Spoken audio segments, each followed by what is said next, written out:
La chronique de l'aide à l'Église en détresse par Benoît de Blancpré. Chers amis, il nous est arrivé quelque chose d'extraordinaire à l'AED. Depuis plus d'1 an, nous avions prévu de partir en pèlerinage à Rome à l'occasion du jubilé de l'Espérance. Nous devions notamment rencontrer le pape François. Or, le pape est mort et notre pèlerinage a commencé le jour même de l'entrée des cardinaux en conclave.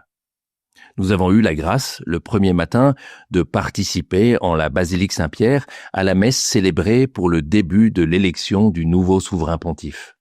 Un moment d'une gravité immense où nous avons ressenti la puissance de l'Esprit Saint invoquée pour éclairer et soutenir les cardinaux. Et dès le lendemain soir, la clameur est montée de toutes parts, la fumée était blanche. La place Saint-Pierre s'est remplie de pèlerins de toute race et de toute langue.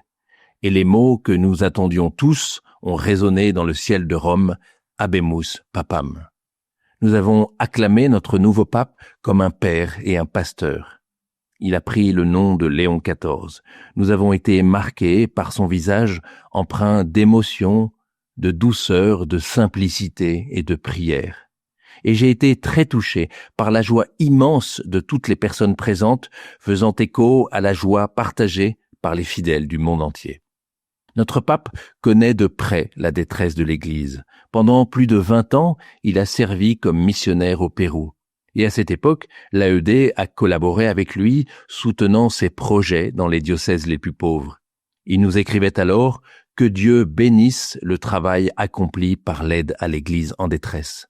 Aujourd'hui, ce pasteur d'un lieu est devenu le pasteur de nous tous, reprenant cette très belle formule de saint Augustin « Pour vous, je suis évêque, avec vous, je suis chrétien ».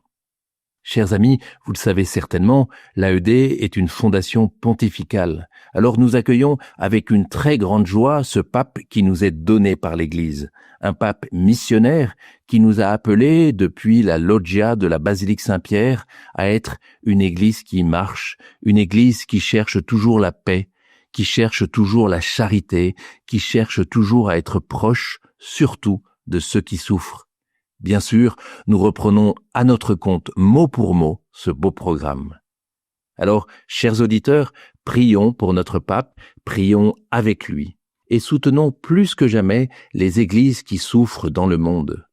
Vos dons, vos prières, votre attention sont des signes concrets de la réalité de l'Église universelle dont le pape Léon XIV a désormais la charge.